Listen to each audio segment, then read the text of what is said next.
Hello and a very good morning to all of you. I am Dr. Nikita Rawal, and as you know we are doing this video series to educate everybody about pregnancy and labor. In our last episode we discussed a simple term, labor and delivery, or what is the definition of a normal vaginal delivery. Today we are going to discuss stages of labour.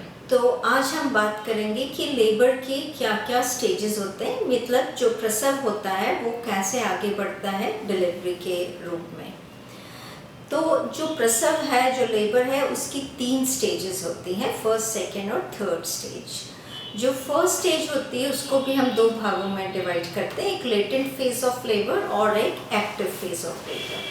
तो जैसे मैंने last episode में समझाया था कि जब आपके 37 weeks पूरे हो जाते हैं, 9 महीने पहले पूरे हो जाते हैं, तो आपको दर्द आना चालू होते हैं। हल्के हल्के दर्द बहुत सी बार 26 वीक से भी चालू हो जाते हैं, जिन्हें हम ब्रेक्सटन हिक्स कॉन्ट्रैक्शन कहते हैं। पर ये दर्द हल्के होते हैं और अपने आप सेटल हो जाते हैं। पर जब दर्द धीरे धीरे बढ़ने लग जाएं और तेज होने लग जाएं, हर 10-10 मिनट में आने लग जाएं, तो उसे प्रॉपर लेबर कहा जाता है। जो लेटेंट फेज होता है लेबर का, उसमें धीरे धीरे दर्द बढ़ते जाते हैं। जो आपका बच्चादानी का मुंह रहता है वो नॉर्मली पूरा बंद रहता है। जब ये दर्द चालू होते हैं तो उसके साथ बच्चादानी का मुंह खुलने लग जाता है। तो लेटेंट फेज में धीरे धीरे एवरी 10 मिनट से फिर 9-8 मिनट्स में दर्द आते हैं और बढ़ने लग जाते हैं। जो बच्चादानी का मुंह जो बिल्कुल बंद रहता है वो धीरे धीरे खुल के 3, 4, 5 सेंटीमीटर तक आ जाता है। जो लेटेंट फेज रहता है वो काफ़ी लंबा रहता है किन्हीं किन्हीं महिलाओं में, जो 10 से 12 घंटे और उससे भी ज़्यादा हो जाता है। तो इसमें घबराने की कोई ज़रूरत नहीं अगर आपके दर्द आ रहे हैं और पहले हम बोल रहे हैं कि अभी 1 सेंटीमीटर हो और अभी 3 सेंटीमीटर ही हुए हो, क्योंकि लेटेंट फेज काफ़ी लंबा होता है। पर उसके बाद जब आप 4-5 सेंटीमीटर हो जाते हो तो आपके पेन्स और ज़्यादा स्ट्रॉन्ग होने लग जाते हैं, जिससे कहा जाता है एक्टिव फेज ऑफ लेबर। तो बहुत सी महिलाओं को एवरी 3 to 4 मिनट्स पेन आने लग जाते हैं और पेन की इंटेंसिटी भी बहुत बढ़ जाती है। बहुत सी महिलाएं बहुत घबरा जाती है कि बहुत ज़्यादा पेन आ रहा है, मैं टॉलरेट नहीं कर सकती। वो एक्टिव फेज ऑफ लेबर चालू होता है। तो इन कॉन्ट्रैक्शन के साथ साथ जो बच्चादानी का मुंह है और आगे आगे खुलता जाता है, 5 सेंटीमीटर से 6, 7, 8 और उससे पूरा 10 सेंटीमीटर खुलना रहता है।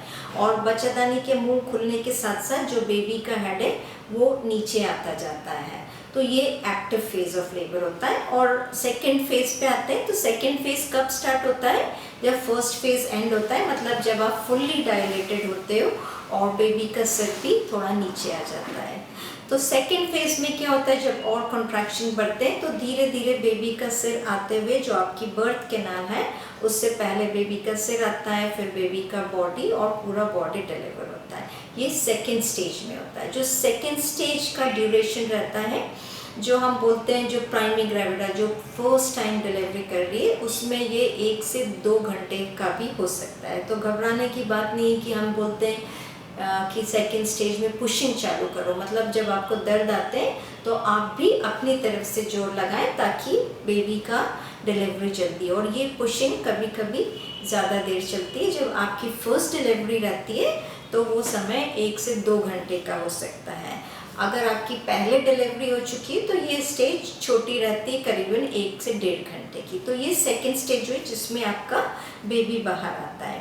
अब बेबी कहाँ से अटैच रहता है? उसकी एक आंव रहती है जो अम्बिलिकल कॉर्ड रहती है और प्लेसेंटा अंदर रहती है। तो जैसे बेबी आता है हम अम्बिलिकल कॉर्ड को क्लैम्प करते हैं और उसके बाद मदर को देते हैं या बेबी डॉक्टर को, पर प्लेसेंटा अंदर रहती है। तो जो थर्ड स्टेज ऑफ लेबर रहती है वो रहती है प्लेसेंटा को बाहर निकालने के लिए, है ना। तो बहुत सी बार जब डिलीवरी हो जाती है तो आप सोचते हैं जो यूट्रस इतना सा साइज़ का रहता है वो इतना बड़ा होता है बेबी को अंदर रखने के लिए, और जब बेबी बाहर आ जाता है तो वो यूट्रस सिकुड़ता है और सिकुड़ने के साथ साथ ही प्लेसेंटा सेपरेट होती है और वो प्लेसेंटा और अम्बिलिकल कॉर्ड बाहर निकलती है। ये थर्ड स्टेज ऑफ लेबर रहता है। इसमें हमें बहुत ध्यान रखना रहता है क्योंकि बहुत रिस्क रहता है सडन ब्लीडिंग का, क्योंकि जो प्लेसेंटा रहता है उसमें बहुत सारी खून रहता है जो बेबी को नरिशमेंट देता है, और कभी कभी यूट्रस ठीक से नहीं सिकुड़ पाता है तो बहुत रिस्क रहता है कि कहीं ब्लीडिंग नहीं हो जाए।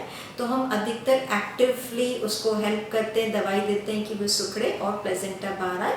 और यूजुअली आधे घंटे तक में आ जाती है प्लेसेंटा बाहर। नहीं आए तो आप थोड़ा और दवा दे के मदद कर सकते हैं कि प्लेसेंटा बाहर आए, और अगर नहीं आती तो उसे रिटेन प्लेसेंटा कहा जाता है। तो ये 3 स्टेजेस होती है लेबर की जो आपको जानना ज़रूरी है। बहुत सी बार हल्के हल्के दर्द आते हैं या थोड़ा सा ऐसा म्यूकस लाइक डिस्चार्ज होता है जिसे कहा जाता है शो, वो भी स्टार्ट हो सकता है लेबर पेन का। कभी शो होने के बावजूद भी पेन्स नहीं आते और 2-3 दिन निकल जाते हैं। तो जो लेटेंट फेज रहती है वो बहुत लंबी होती है। तो ये स्टेजेस आपके लिए जानना ज़रूरी है, क्योंकि बहुत सी महिलाएं आती हैं कि मैडम 3-4 घंटे हो गए, पेन आ रहे हैं, फैमिली बहुत ज़्यादा घबरा जाती है कि वो तो इतने ज़्यादा दर्द में है और 5 घंटे हो गए और 6 घंटे हो गए और हमारी बहन को तो 2 घंटे में ही डिलीवरी हो जाएगी। तो ये जानना ज़रूरी है कि लेबर लंबा हो सकता है ना। ज़रूरी नहीं कि हर महिला का लेबर सेम हो, किसी की जल्दी हो सकती है, किसी को ज़्यादा टाइम लगता है। ज़रूरी यह है कि हम उस दौरान देखें कि मदर कंफर्टेबल हो और बेबी को साथ में मॉनिटर करें। अगर आप पेशेंस रखते हैं और अगर आपको समझ है सारी स्टेजेस ऑफ लेबर की, तो ज़्यादा चांस है कि आप नॉर्मल वेजाइनल डिलीवरी अचीव करें, क्योंकि आपको भी नॉलेज रहेगा और आप कोऑपरेट करते हैं, आप समझते हैं कि आपके साथ क्या घटित हो रहा है। इसलिए ये थोड़ा सा साइंटिफिक था बताना आपको, कि आपको पता रहे कि क्या स्टेजेस है और क्या एक्सपेक्ट करना है जब आपको लेबर हो। सो ये जो मेरा वीडियो है मेरी वेबसाइट पे रहेगा, जो कि Rawal fertility and women's health centre है इंदौर में, उसकी हमारी वेबसाइट है www.ravalfertility.com। और हमारा एक और ऑर्गेनाइजेशन है इंदौर बर्दिंग नेटवर्क, उसके फेसबुक पेज पे भी रहेगा और यूट्यूब पे भी रहेगा।